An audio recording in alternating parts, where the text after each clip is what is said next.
дуруд. дар ин давр атрофи ҳифзи ҳуқуқи кӯдак ҳарф хоҳем зад. онҳо ҳарчанд мустақил нестанд ва мисли калонсолон наметавонанд хулосаҳои муҳим бароранд, вале аз ҳуқуқу имтиёзҳои махсусе бархурдор ҳастанд. ҳатто ноболиғоне ки ба ҷиноят даст мезананд мумкин аст ки ҷазо бигиранд ва ё ин ки чораҳои махсуси тарбиявӣ нисбати онҳо дида шавад. ва дӯстони азиз, мо як сюжее омода кардаем аз мактаби махсус дар шаҳри Душанбе. ҳоло пешниҳоди шумо мешавад. марҳамат. тарбия кардани кӯдакони ҳозира дар инҷа душвортарбия мегӯям. Барои ман душвортарбия, ман розӣ нестам ҳамин душвортарбия хати. Барои чӣ ки бачаҳои хубанд инҷа, бачаҳои хубанд. Хоб пеш аз ҳама психология ва ёро фаҳмидан дар кор. Ино гунаҳгор нестанд. Гунаҳгор асосан ҳамин падар модарошон ки вақташда нигоҳ намекарданд. нисбат ба ин кӯдакҳо он қадар чиам намекарданд. бечора кӯдакҳо кӯчада мемонданд, маҷбуранд ки дуздӣ кунанд. инора шароит маҷбур мекунад ки дуздӣ кунанд. яъне барои шикам сер кунӣ дар хона ва ёро таъмин карда наметавонанд. аз ҳамин сабаб ино ки даст ба дуздӣ задану ба ҷиноят заданд, албатта инора коркунои орган медоранд, мебиёранд инҷа мувофиқи қарори суд хати инора мо қабул мекунем. ҳуқуқшон ҳамин ки дар берун будагиҳо бачаҳои озоданд. хоб куҷои хоҳанд мактаб мераванд, мактабшона мехонанд. баъди мактаб бо мебиям хонаҳошонда дар оҷа бо падар модар тарбия мегиранд. лекин ино ҳуқуқшон ҳамин хел шудааст ки ино худшоно бад ҳис мекунанд дар инҷа. чунки вақташда корҳое кардаанд, ҳозир ҳам корҳои худшон пушаймонанд. махсусан синфҳои болои 8-9. инора падар модарошона фарёд мекунем ва ё мебиянд, инора мегиранд, иҷозат мепурсанд, бо чӣ мене забонхат менависанд, мебаранд хона. дар хона баъди 2 рӯз бо гашта мебиянд. вақте ки гашта мебиянд, як нигоҳ мекунӣ ки тамоман ва ё заиф шудагӣ зиқ мешаванд. ин ҳамиҷа бачаҳое ҳастанд ки 2 сол 3 сол содагӣ ҳоли хона рафтагӣ нестанд. ва ё хати мо баъзан мегирем, тамошо мебарем. мегирехтем хонаашон. очам дар Россия буданд, ами очам зорашон мекард ки бирам мегуфтаг амра хонат бар 2-3 рӯз бестак, баъд биёршон. майл мегуфтаг. баъд ам тағоин хат мерафтем, ай хонашон мегирехтем. мерафтем тарафҳои Гипразли. чикор мекардӣ? хати ҳамун алкашо ҷура мешд. инҷо низоми махсуси яъне мувофиқи оиннома амал мекунем. чӣ хел оиннома дорад? бояд чӣ кор кунем? саҳар хеста аз хоб мехезем, ба варзиш машғул мешавем. яъне пас аз он ҷо ба хӯроки субҳона, яъне субҳона мекунем. пас аз субҳона баромадан баъд саф кашида ба дарсҳо омодагӣ мебинем, яъне дарс мехонем. баъди дарс 1, 2, 3 то 4 ё 5 соатро таҳсил мехонем. баъд аз 4-5 соат мо яъне боз ба гурӯҳ ба назди мураббияҳо бармегардем. то соати 5 мураббияҳо қабул мекунанд. пас аз соати 5 навбатдорони тартиботи шабона яъне моро қабул менамоянд. вобаста ба ҳифзи ҳуқуқи кӯдак дар ҷумҳурии Тоҷикистон қонунҳои махсусе амал мекунанд ва то ҷое ки медонем бархе аз кӯдакон дар хона хушунат мебинанд, ранҷ мебинанд ва ҳамин боис мешавад ки онҳо ба ҷиноят даст зананд, ба корҳои ношоям даст мезананд ва ин боис мешавад ки онҳо ба ҳамин гуна марказҳои махсус бурда шаванд. ва қонунгузорӣ нисбати падару модари онҳо чӣ чора меандешад? дар ҷумҳурии Тоҷикистон кӯдак яке аз табақа ё категорияи махсус ҳифзшаванда ба ҳисоб меравад ва бо назардошти муқаррароти Конститутсияи ҷумҳурии Тоҷикистон модару кӯдак таҳти ҳимоя ва ғамхории махсуси давлат қарор дорад. худи ҳамин муқаррарот далели он аст ки ҷузъи муҳими сиёсати давлат ва ҳукумати ҷумҳурии Тоҷикистон ҳамин масъалаи ҳифзи ҳуқуқ, озодӣ و تأمین منفعت‌های بهترین کودک به حساب می‌رود. چیزی از همه مهم در آن است که هم در قانون جمهوری تاجیکستان درباره مسئولیت پدر و مادر در تعلیم تربیت فرزند، هم در قانون جمهوری تاجیکستان درباره حفظ حقوق کودک، هم در کودکس های معین، کودکس حقوق ویرانکنی مأموری جمهوری تاجیکستان، کودکس جنایت جمهوری تاجیکستان، قانون جمهوری تاجیکستان درباره پیشگیری زورآوری در عائله و چندین قانون‌های دیگری صاحبه که در همین سند عمل میکنند، مسئولیت پدر و مادر برابر در سمت تعلیم تربیت کودک مشخص شده است. یعنی در اینجا برای آن کودکانی که پدر و مادر دارند و به همین حالت میافتند، پدر و مادر جوابگر هستند و خودی آن که دولت اینها رو، این کودکان رو در چنین مؤسسه ها نگاه می‌دارد، با تعلیم و تربیت فرا میگیرد، این خودی عملی سازی فونکسیون دولت است. یعنی دولت به جای عائله، به جای جامعه خودش همین فونکسیون رو میگیرد و در همین یک چند سال معین همین کودکان رو در این مؤسسه ها نگاه می‌دارد. من می‌خواستم بدونم که نسبت پدر و مادر آنها قانون‌گذاری چه چاره می‌اند؟ البته چاره‌های مشخص اندیشیده می‌شود. اگر کودک دست به جنایت می‌زند، دست به حقوق ویرانکنی می‌زند، شما می‌دونید مقررات معین است، ماده 90 کودکس حقوق ویرانکنی مأموری است که پدر و مادر برای تعلیم و تربیت نادرستی کودک به جوابگری کشیده می‌شود. علاوه بر این تنها هدف آن نیست که ما پدر و مادر رو به جوابگری کشیم و نسبت آنها داغ سودی پیدا شود و آنها جنایتکار باشند.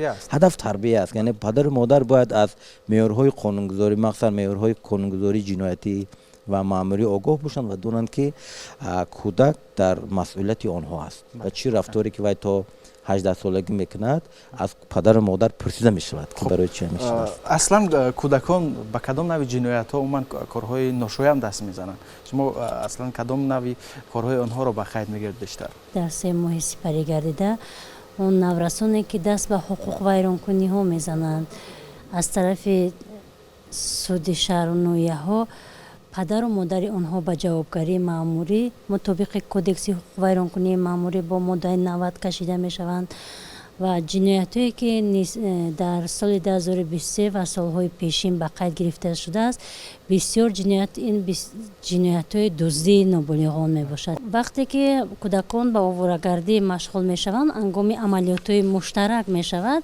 از جانب وزارت کارهای داخلی نقشه چاره‌بینی تهیه گردیده است که در این چاره‌بینی ها بسیار نورسان را برای آواره‌گردی، طلبندگی و دیگر حقوق ویرانکنی مأموری به قبولگاه تحویلگاه نابالغان که در وزارت کارهای داخلی وجود دارد دسترس میکنند. هنگام دسترس کردن کودکان به قبولگاه، ما در قبولگاه تحویلگاه نابالغان اول روانشناس داریم که روانشناس با آنها صحبت میکنند. ما تربیت دهنده داریم که با آنها درس میگویند تا یک مدت معینی که شخصیت آنها را معین میکنند و به والدین میسپارند. پیش از همه به قبولگاه آوردن کودکان این معلوم کردن شخصیت کودکان هست. هستند نورسانی که از پدر و مادر محروم هستند، به تربیت دولت نیاز دارند. ما کوشش میکنیم که در یک جایگی به چنین کودکان کمک خویش را رسانیم و آنها را به یک مؤسسه تعلیمی و تربیوی روانه سازیم. در 3 ماه سال 2023 در مقیاس جمهوری از طرف نابالغان همگی 137 عدد جنایت صادر گردیده است که نسبت به سال 2022 210 یا که 73 حالت کمشوی است. بله، کمشوی جنایت به قید گرفته شده است. اصلا آنها را از کجا بازداشت میکنند؟ چگونه بازداشت میکنند؟ بازداشت کردن نورسانی که به حقوق ویرانکنی دست میزنند، این اصلا هنگام شبانه در کوچه ها با آواره‌گردی مشغول شدن، به نظارت ماندن پدر و مادر. چه عامل ها باعث می شود که کودکان به کارهای ناشایان دست زنند؟ یکی از سبب‌های به جنایت دست زدن آنها این به نظارتی آنها است. باید به حساب گیریم که پدر و مادر در محیط خانواده حتی با یک نگاه خود، با یک ایمای و اشاره، با یک سخن مهرانگیز کودک را اداره میکنند. وقتی که آنها دور از همین نظارت ماندن، این پیش از همه نه اینکه باشورانه با یگان مقصد معین، گاه‌ها می شود که آنها خود درک نمی‌یابند که به جنایت دست زدن و همه ما مطمئن هستیم که چقدر که دولت زیاد غمخواری میکند، ما اون رو درک میکنیم، لیکن کارمندان مکتب اینترنت ها، خانه های کودکان قدرت و توانایی دادن یک چیز رو به این طبقه کودکان ندارن.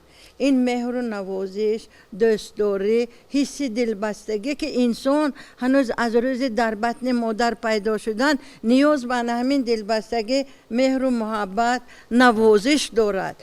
و نرسیدن همین گفتم ممکن است که یک شکست پسیخولوژی کودکان و نورسان می شوند، چون که تحقیقات های علمان نشان میدن که کسی که در زندگی مهر و نوازش ندید من بعد به کسی دیگر داده نمیتواند. مثلا ما با نمایندگان مکتب صحبت داشتیم، میگویند که برخی از نفرانی که این مکتب رو ختم میکنن حالا در مثلا زندان هستند. یعنی ما هرچند که در اینجا اونها رو درست تربیت میکنیم، اونها در مثلا داخل همین گونه مؤسسه ها عمل های درست انجام میدن، ولی که به بیرون میروند اونها تغییر مییابند. خب سبب همین نرسیدن مهر و محبت است. مهر و محبت پدر و مادر از چی است؟ ببینید که 3 سال است که به خبرگیری اونها آمدن. یکم این دور موندن از مهر و محبت، نوازش و دوستداری.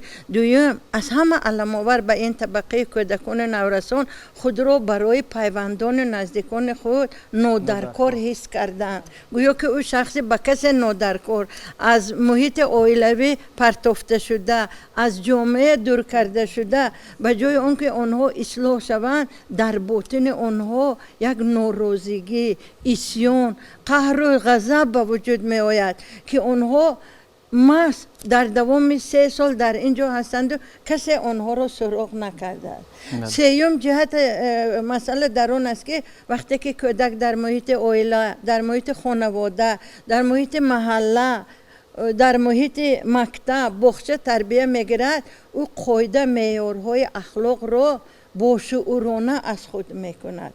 در وی تفکر انتقادی به هر یک کردار عمل خود از نگاه تنقیدی بها دادن شکل میگیرد و همین درست شکل نگرفتن تفکر انتقادی، از خود نکردن تجربه اجتماعی، تصورات های اخلاقی، شعور اخلاقی با اون آورده میرساند که از مکتب های مخصوص باز آنها به محبس خانه ها میافتند و این شاید که فاجعه نه خود یک کودک، یک جوان، یک نورد، این برای جامعه هم. امروز یکی از مسائل نگران کننده در میان خواننده های مکتب این نزاع بین آنها است. این چیز متاسفانه به قید گرفته می شود. بعضی وقت میبینیم که بین یک گروه خواننده های یک مکتب با یک گروه دیگر دعوا و جنگ سر میزنند، مناقشه ها سر میزنند و بعضا به فاجعه نیز آورده میرساند.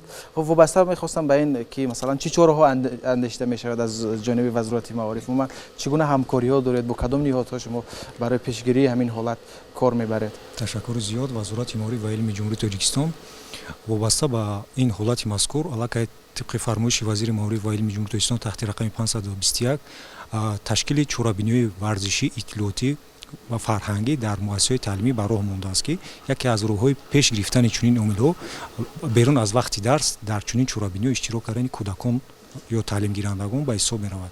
یعنی مؤسسات تعلیمی در وقت تعلیم با تعلیم و تربیت روانه کرده میشوند و بیرون از درس کودکان رو با چنین چورابینی جلب می‌سازند که یکی از راه‌های برطرف کردن یا از بین بردن صادرشوی کردارهای ضد حقوقی یا اینکه جنایتکاری محض همین است. وقتی کودک در هر گونه چورابینی اشتراک میکند و وقت به دست زدن چنین کردارها نمی‌یابد. خب چه همکاری دارید، با کدام نهادها همکاری دارید؟ البته با کمیته کار با جوانان، با وزارت کارهای داخله پیوسته همکاری برام مانده شده است و همه اون چورابینی که از جانب این نهادهای دولتی تشکیل کرده میشوند به واسطه تعلیم گیرندگان و خواننده‌های مؤسسات تعلیمی میانه عمومی، ابتدایی کسبی و عالی کسبی اشتراک می‌نمایند. سبب سر زدن همین گونه مناقشه ها آموخته شده است. چرا همین گونه مناقشه ها میان خواننده ها سر میزنند؟ دلیلش چی است؟ و یک تحلیل گذرانده شده است که همین حالت ها از صنف 6 بالا سر می شود و یک آمار دیگری بسیار عجایب است که همین گونه حالت ها 13% در مکتب های شهر بیشتر است نسبت به مکتب های دهات. چرا؟ یعنی سخن درباره عمرت که وقتی سخن درباره شهر می رود، شهر بیشتر دسترسی دارد به بازار، دسترسی دارد به یک جامعه بزرگ، تکنولوژی پیشرفته یکم به شهر می آیند. навгониҳои зиёдам аввал аз шаҳр шурӯъ اطلاعات мешаванд. در اینجا بیشتر است. اطلاعات هم تیز پخش می شود در شهر. دسترسی به اینترنت و دیگر مسائل هم در شهر بیشتر است نسبت به دهات. یک قرار داشتن در یک چهارراه‌های بزرگ هم تجارتی و هم سیاسی و هم فرهنگی اینها هم تاثیر می‌رسانند بالای کودکانی که در شهر زندگی می‌کنند. در جمهوری ما 5 مؤسسه مخصوص داریم که در نزد وزارت معارف و علم جمهوری تاجیکستان، وزارت کارهای داخلی جمهوری تاجیکستان، وزارت مهنت، مهاجرت و شغل اهالی جمهوری تاجیکستان قرار دارند این مؤسسه‌ها و مسلماً همین مؤسسه‌ها تمام همین کودکان رو فرا گرفتن نمیتونند. ما نزدیک تقریبا خطا نکنم 4 میلیون کودک داریم در تاجیکستان. 4 میلیون کودک این بسیار عمری بزرگ است. برای یک کشوری که 10 میلیون اهالی دارد. قریب 45% اهالی تاجیکستان. از این لحاظ وقتی که نظر میکنیم یک امکانات پوره دولت رو به این سمت اگر روان کنید کافی نیست. باید که جامعه هم در همین سمت کار کند. یکی از نهادهایی که بیشتر برای تعلیم تربیت نابالغان کودکان سفربر شده است این کودکستان‌ها است و چون که در بالا گفتن اینا مثلا از صبح تا بیگاه از پدر و مادر دور میمونند. عموما چگونه روحیه دارند، چگونه حالت دارند این کودکان؟ چون برای کودکان مثلا از 2.5 تا 3 سالگی علاقه شروع میشود اونها به باغچه رفتنشون. کودکان وقتی که شامل میشوند به کودکستان ها، ما پیش از اون که کودکان رو به کودکستان یعنی که قبول میکنیم با آنها روانشناسان صحبت میکنند، با پدر و مادران صحبت میکنند کدام جهت های نازک کودک رو در اونجا یعنی که در دفترهای مشاهده قید مینمایند. چون که کودک ها از ساعت 8 تا به ساعت 5 در یعنی که تربیتی و نظارتی آن همان مربیان غمخوار می باشند. وقتی که کودکان به کودکستان می آیند ما یعنی که تمام مهر و محبت رو همچون مادر به این کودکان دهیم. کودک یعنی که آماده می شود چی در مشغولیت ها، چی در سیر و گشت ها، در قسمت های بیگاه روزی که آنها را ما با گذرانیدن مشغولیت ها، بازی ها، همه گونه بازی های دیداکتیکی، بازی های سوژت نقشدار، بازی های سیر حرکت که همه آنها جهت های تربیوی را دارد. باید همکاری پدر و مادر با کودکستان زیج باشد. چنانه که در اینجا در قانون جمهوری تاجیکستان درباره مسئولیت پدر و مادر در اینجا درج شده است. استاد در اینجا گفتند در حقیقت باید پدر و مادر با همراهی کودکستان همکاری زیج داشته باشد. مثلا کودکستان همچنین همکاری پدر و مادر با مؤسسات تعلیمی باید خیلی زیج باشد. البته. عموما چگونه هست امروز همکاری پدر و مادر؟ چون قانون درباره مسئولیت پدر و مادر نیز برآمد و همکاری پدر و مادر با مکتب ها عموما با مؤسسات تحصیلاتی تا چه اندازه رشد یافت؟ البته سال تا سال اشتراک پدر و مادران در روند تعلیم نسبت به دیگر سال خوبتر برآمده شده است، لیکن تا امروز هستند مؤسسات تعلیمی که نمیتوانند جلب پدر و مادر رو درست برآمونند، یعنی اجرای طلبات فرمان پرزیدنت جمهوری تاجیکستان نه به طور دخلدار در آنها برآمده شده است. خب درست و موافق کدکس مهنت جمهوری تاجیکستان کودکان با مثلا مهنت کردن حقوق دارند. اصلا اونها کدام نوعهای مهنت رو میتونن انجام بدن؟ حقوق دارد که با مهنت ذهنی او موافق بیاید. مثلا کودکان میتوانند که در یگان به مثل شما در یگان تلویزیون و رادیو یگان برنامه کودکی رو همچون برنده یا که اینکه در مؤسسه سیرک دولتی همچون جایی که با او خوف نیست با همون ذهنی او موافق می‌آورد. یعنی با کارهای ذهنی بیشتر مشغول میشن. بله. ولی مثلا ما مشاهده میکنیم که مثلا در بازارها در نقلیات جمعیتی کودکان به کارها جلب میشوند و اصلا ببینید یک کودک در یک روز باید چند ساعت کار کند از روی کودکس مهنت؟ از روی چند ساعت معین شده است؟ و بگیریم از روی کودکس مهنت از بعد یعنی وقت خالگیش از ساعت 1 تا 5 مقصد 3-4 ساعت. ولی ببینید که در این گونه موردها همین کودکس رعایت نمیشود و هیچ شرطنامه خطی هم اونها ندارن با مثلا کارفرما. در این حالت با کارفرما مثلا چه چاره قانونی اندیشیده می شود که اونها مثلا از معیار زیاد کودکان رو کار میفرمایند، خصوصا در بازارها و نقلیات های جمعیتی که ما زیاد میبینیم. خب نسبت اونها قانونگذار چه اندیشه؟ نسبت آنها قانونگذار مقامات های داخلدار چاره اندیشی میکنند و آنها رو برای همین گونه کارها رو مقصد راه دادن این کارها با آنها را با جوابگری مأموری باید نهاده که این رو مثلا نظارت کنه. خب چگونه نظارت است؟ وزارت کارهای داخلی. خب نظارت هست، چگونه شما چرا اندیشته میشه؟ کودکانی که به شستشوی نقلیات مشغول می باشند یا که با پولچینی در نقلیات جمعیت بله از طرف کارمندان مقامات و هنگام معین کردن با صاحب ملکان پروتکل حقوق ویرانکنی مأموری ترتیب میدهند. شهردنامه طلب کرده میشه از آنها که باید شهردنامه داشته باشند. بله باید کودک با کارهای وزنی که با سلامتی کودک خوفناک است باید راه داده نشوند. ولی بعضی وقت کودکان مثلا با کارهای دست میزنن که اونجا مثلا صاحب ملک نیست، کارفرما نیست، مثل عربه کشی که خودش مثلا کارفرما است. در این حالت چی راه اندیشیدن ممکن است؟ هنگام معین کردن که کودک به عربه کشی مشغول می باشد حتما پدر و مادر او را به جوابگری میکشند، چون که پدر و مادر جوابگر هست. به کودک عربه کشی این یک کار وزنی است، به سلامتی او معیوب میشه، البته به سلامتی کودک ضرر میآورد. وقتی که تحلیل میگذاریم ما مثال باز برمیگردیم به حیات دهات و شهر. بله.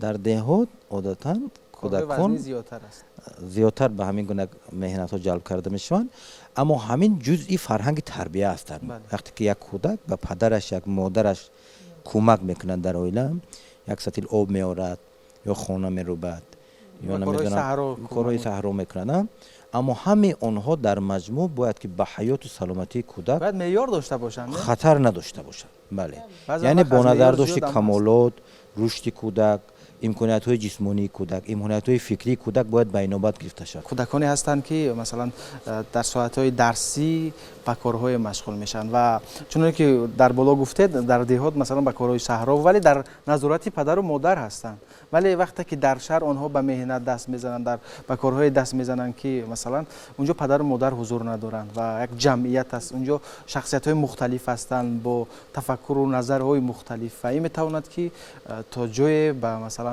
پسیکولوژی کودک به آینده کودک نیز تاثیر رساند و اون رو به راههای مختلف نیز ببرد وقتی که از نظارت پدر و مادر کودک دور میماند.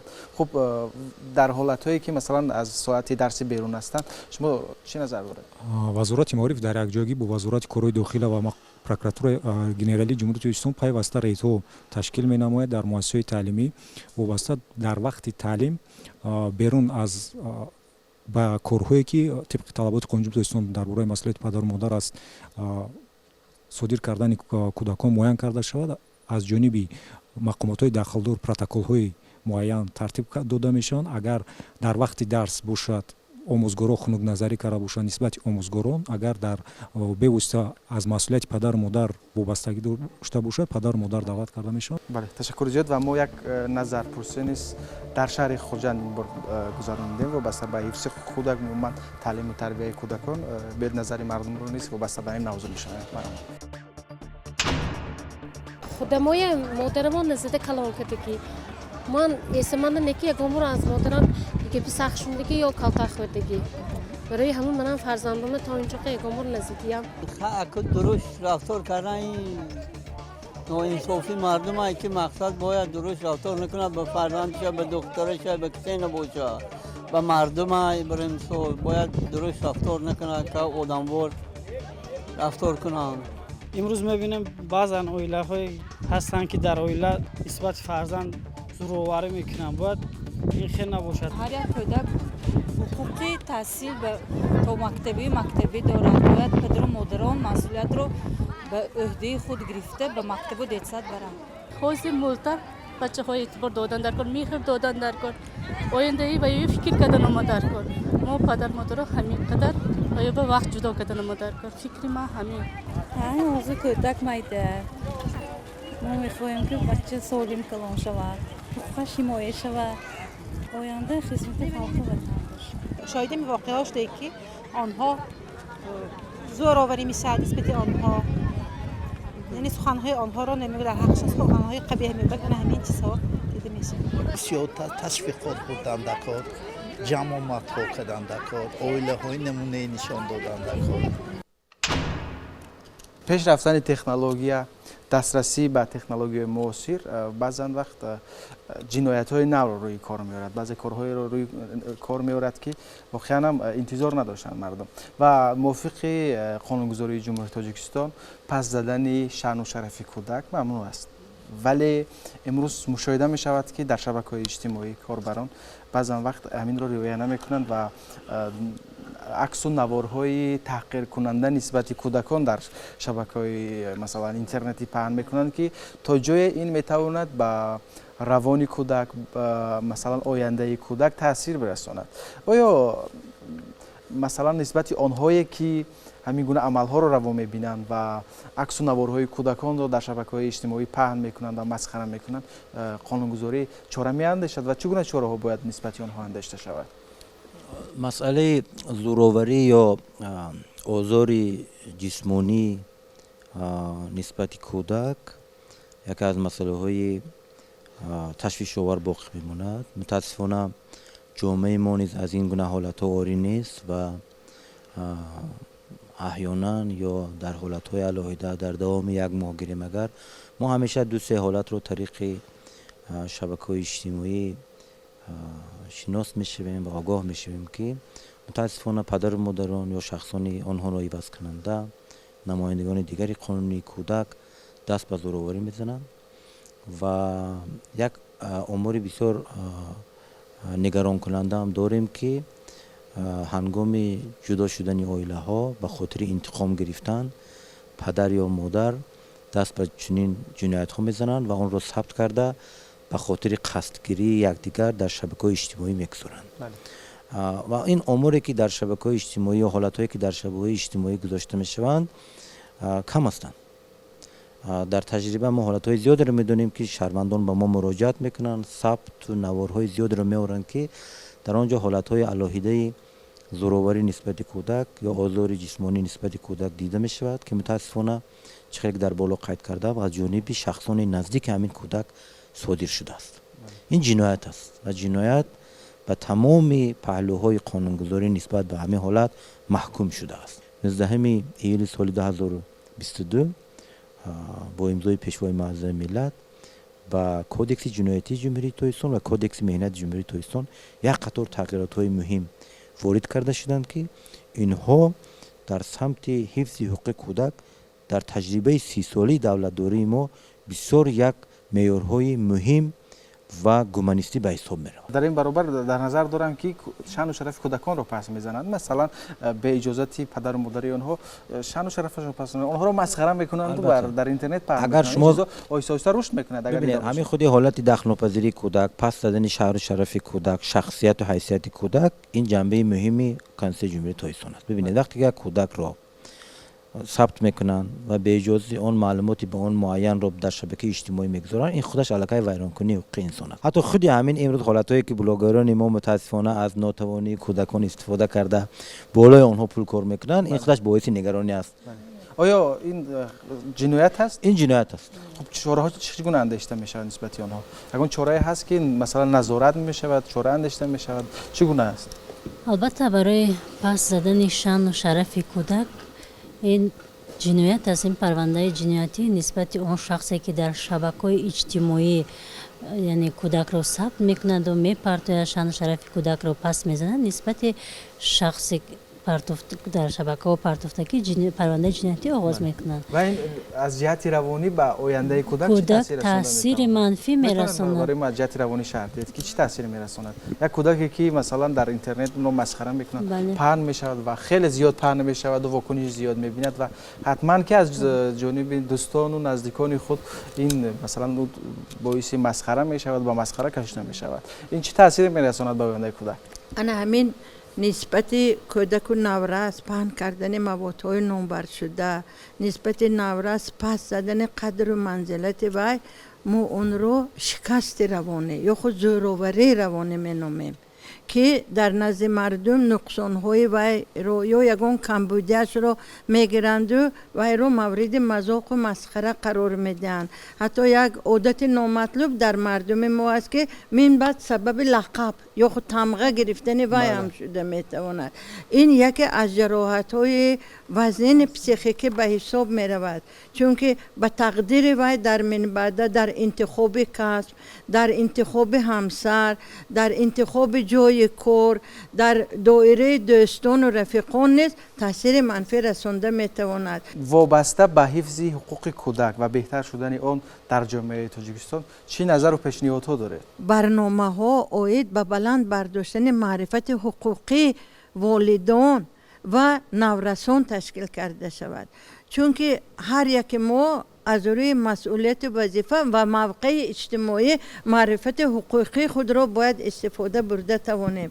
مخصوصا نورسان، آنها باید دانند که کدام عملهای آنها سزاوار جزا، کدام عملهای آنها سزاوار دستگیری است. جزا دادن شرط نیست. ما باید پیش از صادر شدن این عملها کار را انجام دهیم که اون به خوبی انجام یابد.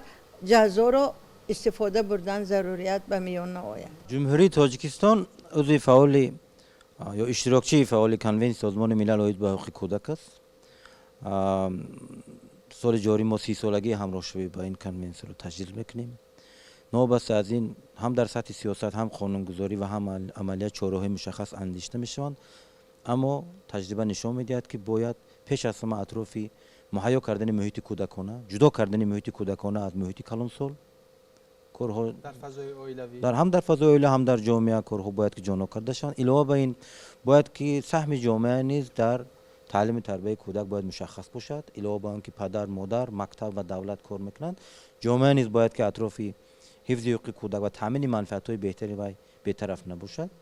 اون برنامه‌های دولتی که در سمت بلند بارشتن معرفت حقوق اولی، تعلیم حقوق انسان، تعلیم تربیت حقوق شهروندان راه اندازی شدن باید که عملی کرده شوند و کودکان باید در جامعه نه اینکه در قانون بلکه در مجموع، در حیات، در واقعیت همچون قشر مهم و آینده تاجیکستان باید که حفظ کرده شوند. چورابینی‌های ورزشی، اطلاعاتی، فرهنگی فراغتی که برگزار کرده میشوند واقعی باشند، نه اینکه در روی کاغذ. چورابینی‌ها باید ریالی گذرانده شوند. شما نیز واسطه‌های اخباری اومد باید به واسطه از اون چورابینی‌ها رفته اشتراک نیز ثبت کرده در واسطه‌های اخباری اومد پهن نمایید که این یکی از راه‌های نقص‌تر و خوبتر برای ماندن حفظ حقوق کودک در جمهوری تاجیکستان به حساب می رود. گروه های کاری تشکیل شود از نهادهای دولتی، هم در محل ها همین کارهای فهماندهی گذارد، نه در سطح جمهوری. در هر محل، هر محیط موجود است همین کارهای فهماندهی اگر در همون محل ها به طور داخلدار به راه مانده شود نتیجه میدهد. خب تشکر زیاد. سپاس میگویم به شما که در برنامه امروزهای دور شرکت ورزید و نظر و اندیشه های خود را وابسته به حفظ حقوق کودک بیان نمودید. دوستان عزیز، برنامه دور بود و ما امروز در این برنامه اطراف حفظ حقوق کودک و شما برنامه تهیه کردیم و اگر فکر و نظری خاصی دارید میتوانید در شبکه‌های اجتماعی با ما بنویسید. و شما روزگاری خوش و تنیسی تمام داریم. تا دیدار دیگر خیر.